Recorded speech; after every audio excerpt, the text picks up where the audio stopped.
It's the day after Thanksgiving, and I've had some time to reflect now on some things that I'm personally grateful for as an investor. And so today I'm going to give you a list of a few things that I'm thankful for as an investor. Welcome to the Fiscal Philosophy YouTube channel. I'm a value investor, and as you can see, my background is a little different because I am traveling for the holidays on a different setup than usual, but hope you'll still enjoy the video either way. The first thing I'm thankful for as an investor today is the sheer amount of information that we actually have access to. Think about all the data that you take for granted that we have access to today.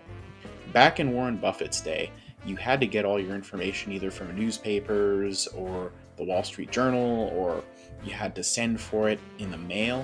And today, we have all that information right at our fingertips, thanks to the digitization of almost everything. Whether the information you're looking for has to do with current or historical stock prices, the financial health of the company and financial data, both current and historical, whether it has to do with the analyst projections and what different financial institutions say about the stock, or even when it comes to the quarterly earnings calls. All of that is really available right at your fingertips, and it's never been easier to get a hold of. This means that there's now minimal gatekeeping on the data available to individual investors. And now more than ever, investors have the ability to really inform themselves and be able to pick and choose where they think it's best to put their money, rather than just going through some broker or some fund manager. The second thing I'm thankful for is the sheer number of choices we have today as investors.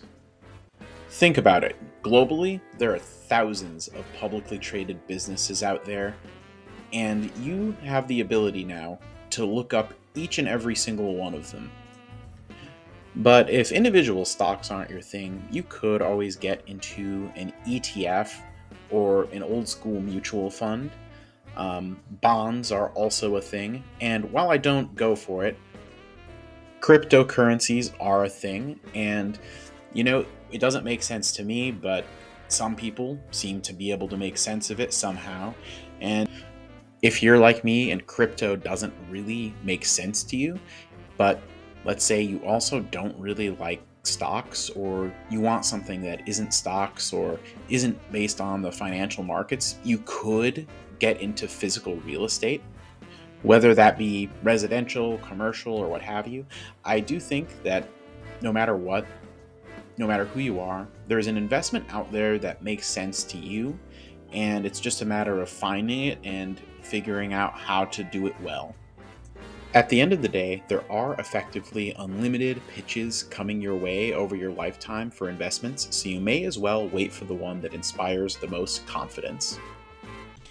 This next one really hits home for me, and that is how privileged we are in the first place to even be faced with the challenge of what to invest in and being able to invest in the first place. Think about it. Multiple sources cite that the average American could not even weather a $1,000 emergency.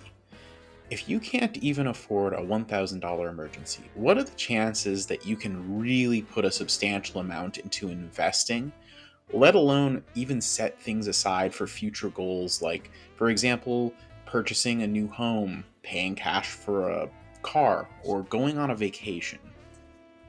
The fact that we even have the means to participate in the investing world and have the disposable income to set aside for our futures should be celebrated, and we should all really be grateful that we're in this kind of position.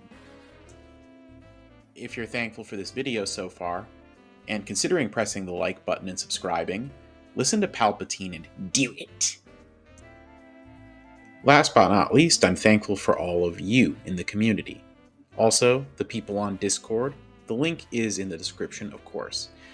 It's one thing to invest, and it's another to have a community of people to discuss investing with, and people who watch my videos and actually offer constructive thoughts, opinions, critiques, their own perspectives.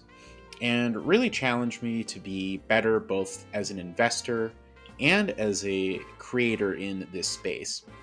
I really appreciate the fact that you all keep coming back day in and day out and continue having these conversations with me. I hope that we can continue to grow together as investors, whether you're just a quiet, frequent viewer, a frequent commenter, a subscriber, a Discord member. By the way, link in the description. Also, I want to thank you if you've gone as far as to be a channel member. Your support absolutely means the world to me. If you've made it to the end of the video, I really appreciate your support. Make sure that you let me know in the comments below what you're personally thankful for, either as a person or as an investor. Did anything make my list that you're thankful for? Also, remember, Discord, link in the description. Let's continue the conversation. Anyway, have a wonderful and safe holiday weekend, everyone.